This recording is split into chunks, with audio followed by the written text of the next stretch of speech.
Assalamualaikum warahmatullahi wabarakatuh. Hai guys, kalangan masyarakat umum seringkali memandang game sebagai kegiatan yang hanya membuang waktu belaka. Namun, game Papua Purasa hadir dengan konsep yang berbeda. Game ini merupakan sebuah permainan edukasi yang tidak hanya menghibur, tetapi juga memberikan wawasan baru kepada para pemain tentang kekayaan kuliner Indonesia Timur, khususnya makanan khas Papua yaitu papeda. Dalam game Papua Purasa, para pemain akan diajak untuk menyelesaikan berbagai misi yang berkaitan dengan proses memasak papeda. Game ini menawarkan tutorial interaktif yang membantu pemain melalui setiap langkah, mulai dari pemilihan bahan-bahan yang tepat hingga teknik memasak yang benar. Dengan pendekatan yang menyenangkan, game ini berhasil menggabungkan unsur hiburan dengan edukasi, sehingga para pemain tidak hanya bermain tetapi juga belajar tentang budaya dan tradisi kuliner Papua. Selain itu, Papua Purasa dilengkapi dengan mekanik permainan yang mudah dipahami, sehingga dapat diakses oleh berbagai kalangan usia. Storyline yang menarik dan relevan menjadikan pengalaman bermain semakin mendidik dan mengasyikan, sekaligus menjadi sarana untuk memperkenalkan kekayaan kuliner Indonesia kepada generasi muda. Dengan demikian, game ini tidak hanya sekedar permainan, tetapi juga sebuah pengalaman belajar yang berharga. Halo, perkenalkan saya Agniel. Di sini saya memegang 3 jabatan dalam kelompok ini. Yang pertama ada CEO, CSO, dan software developer. CEO sendiri tugasnya adalah di mana saya membagi tugas kepada teman-teman kelompok saya dan mengatur jadwal pengerjaan tugas dari tugas kami dan proyek game kami. Terus yang kedua ada jabatan saya yaitu software developer, di mana tugas ini saya adalah merealisasikan UI UX yang sudah dibuat oleh teman saya sebelumnya ke dalam game ini dalam bentuk codingan yang sudah saya buat. Nah, terus yang ketiga saya menjabat sebagai CSO, yang dimana CSO ini gunanya simpel, yaitu mengecek keamanan pada game, seperti game ini agar tidak bisa dihack atau tidak bisa dibajak oleh orang lain dengan seenaknya.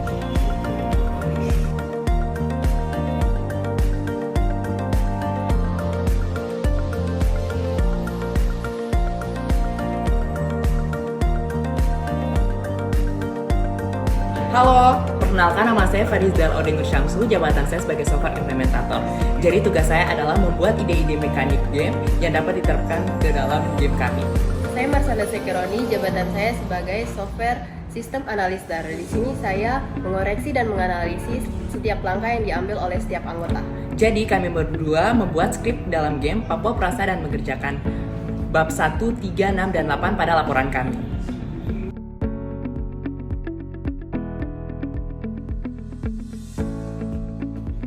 Halo, perkenalkan nama saya Yujiro Eskriana. Di dalam proyek ini saya memegang 2 jabatan, yaitu sebagai software UI UX designer dan sebagai software tester. Jadi tugas software UI UX designer yang pertama adalah untuk mendesain interface dari proyek itu sendiri. Kemudian saya juga di sini yang berperan untuk mendesain UML dari proyek kita ini sendiri. Kemudian yang kedua adalah software tester. Jadi software tester ini dia untuk melakukan pengujian pada si proyek kita ini sendiri atau si game ini sendiri. Kemudian di sini akan saya tunjukkan proses untuk gimana saya mendesain tampilan dari si game.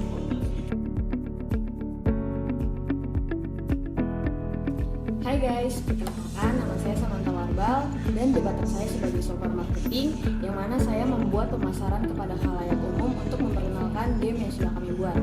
Saya juga membantu pada bab 2 untuk laporan, dan saya juga yang menjadi editor, dan saya yang mengelola akun sosmed Sagugo.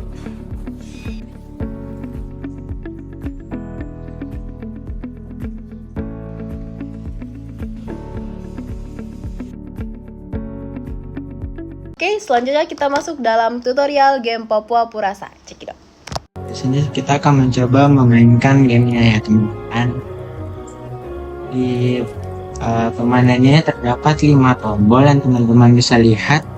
Nah, di sini ada tombol pertama yaitu tombol tanda tanya yang merujuk pada About Us, yaitu menampilkan nama-nama dari kelompok kami beserta NIM-nya. Terus di sini ada tombol tutorial. Nih teman-teman yang baru main, teman-teman bisa melihat tutorialnya, kayak misal AWSD untuk jalan dan bergerak, F untuk menyelesaikan misi, space untuk menebang pohon, dan klik mouse kiri agar dapat berinteraksi dengan NPC. Nah, terus di sini ada tombol lanjutkan. Nah, tombol lanjutkan ini tidak akan muncul kalau misal teman-teman tidak melakukan simpan pada permainan sebelumnya. Nah, permainan baru di sini teman-teman akan masuk dalam permainan baru dan tombol keluar akan merujuk teman-teman kepada game untuk bisa exit. Oke. Terus di sini kita coba melakukan permainan baru. Nah, di sini dapat dialog pertama, di mana dapat langsung ke trigger. Oke, kita jalan pergi mencari restoran. Nah, di sini kita bisa ngobrol sama pemilik restoran.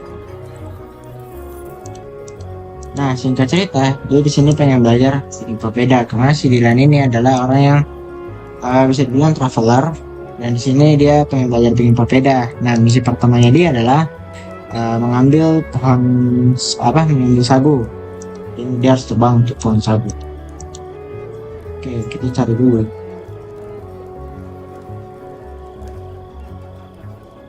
Kalau mau terbang seperti yang tadi saya bilang, cukup klik space atau spasi pada keyboard. Untuk mengambil cukup klik kiri. Dan jangan lupa yang dibutuhkan adalah 10 kayu. Kita coba ngobrol lagi. Nah, di sini dia sudah dapat sagu. Nah, di sini kita butuh kayak bahan-bahan tambahan seperti kunyit, serai, ikan dan sebagainya. Nah, di sini tugas dia adalah mengumpulkan barang-barang itu sebanyak 5. Oke, kita beli dulu di toko. Masing-masing 5 ya teman-teman.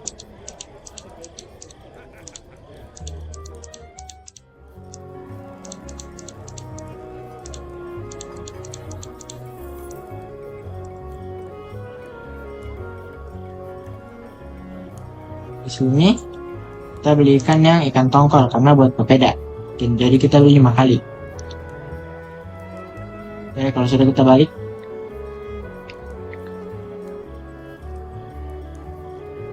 Kita taruh di box ini, kita klik F, kita ajak ngobrol. Di sini akan diajarkan untuk step-step membuat papedanya. Setelah sudah, maka akan jadi papeda. Halo, jadi di sini saya akan memperlihatkan source code dari coding saya. Nah, di sini kita pertama masuk dulu ke scene main menu.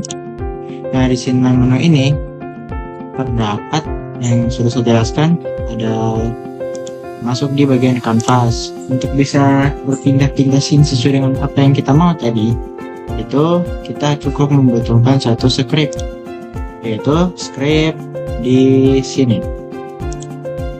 button scene loader. Terus nanti sini kita mau ngarahin ke scene mana. Setelah kita sudah masukkan script ke tombol ini, kita langsung panggil, kita drag kayak gini nih, drag ke sini, set. Nah, setelah jadi langsung dia akan muncul nih. Pertama kita klik tanda tambah dulu, terus kita drag ke sini. Jadi nanti tuh dia munculnya kayak gini. Terus kita pilih sesuai dengan nama script kita, itu button scene loader.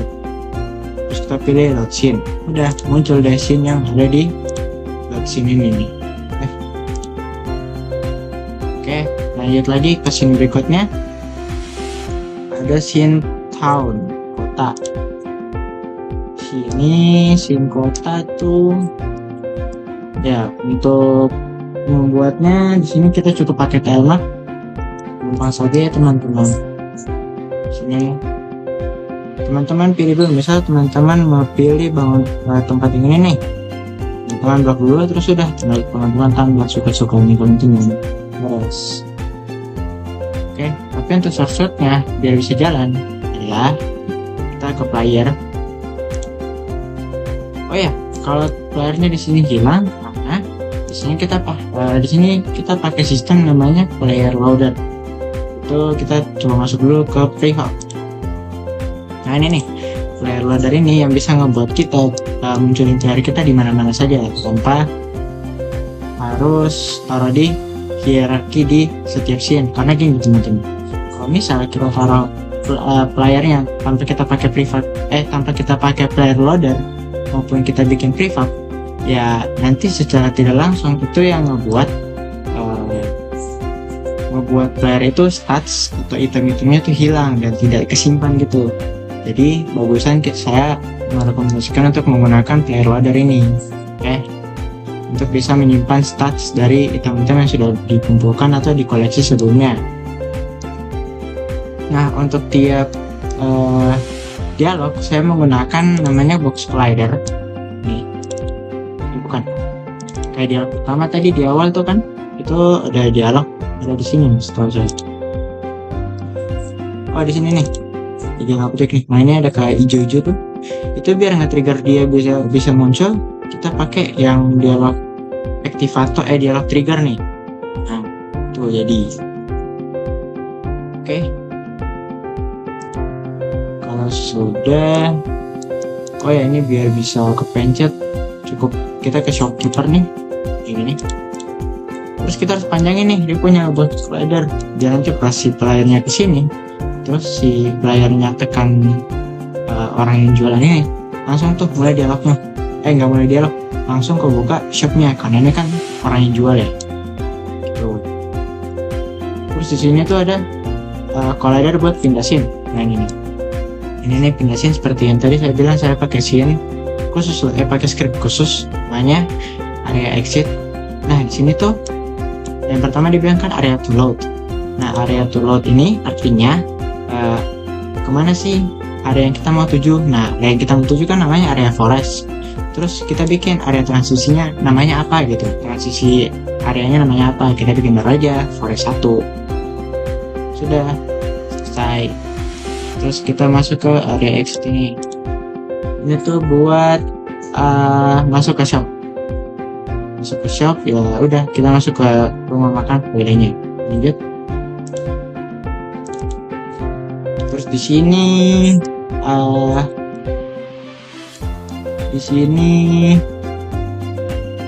ada Mamayosina ya.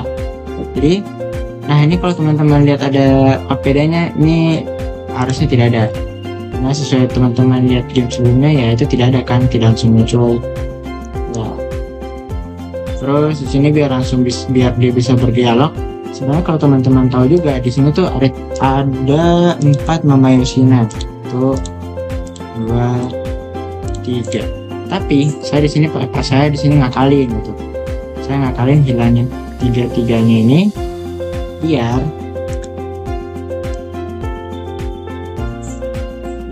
gimana? Biar nanti itu sewaktu baru mulai dia itu tidak muncul semua. Jadi logikanya gini teman-teman. Kalau misal si player kita nanti bicara atau menyelesaikan misi, maka Mamayosina yang sebelah sini bakal ngilang. Dan di sini belum bisa langsung muncul. Tapi di sini misi yang ada dalam box ini bakal aktif. Nah, kalau misi yang di dalam box ini sudah aktif atau sudah selesai, maka teman-teman di sini karakter Mamayosina yang pertama ini langsung muncul dan yang ini tetap hilang. Kayak gini logikanya. Tapi kenapa balik belakang? Karena ini kita belum mulai. Coba kalau kita mulai, dia pasti langsung balik belakang.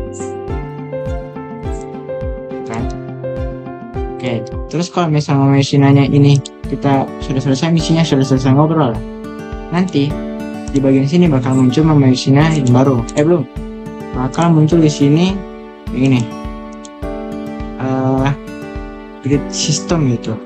Ini bakal muncul ini. Nah, kalau box ini kita sudah selesaiin misinya lagi, bakal muncul Mamayosina yang ini. Nah, nanti di sini kalau nggak salah animasi dia otomatis. Terus kalau misalnya kita sudah selesai ngobrol, bakal muncul Mamayosina yang ini. Jadi, dan secara langsung munculin papedanya. Selesai. Halo semuanya, perkenalkan nama saya Agni Lorenzus Marino. Saya selaku ketua kelompok dari kelompok Sagugo. Di sini saya akan memberikan kesan dan pesan terhadap perkuliahan RPL. Untuk kesan dan pesan dari pribadi saya terhadap perkuliahan ini, yaitu menurut saya ini sangat bagus buat saya dan buat teman-teman saya. Dan dari sisi pribadi saya, sini saya ngerasa sangat terchallenging, apalagi dengan tugas-tugas yang diberikan oleh Pak Yusuf kepada kami dan termasuk kepada saya juga. Saya ngerasa banyak hal-hal baru yang buat saya ingin mencoba, termasuk game yang sudah saya buat selama ini itu menjadi hal yang baru atau mungkin sudah saya coba sebelumnya, namun saya latih lagi dan saya rasa saya mendapatkan pencerahan terhadap passion saya mungkin ke depannya. Dan untuk saran saya ke depannya, saya rasa tidak perlu ditingkatin apa-apa, saya rasa perlu ditetapin dan perlu dikonsistensin aja untuk pembelajaran RPA kali ini, karena ini membuat mahasiswa menjadi lebih tertantang untuk mencoba hal-hal yang baru berikutnya. Sekian dari saya, terima kasih.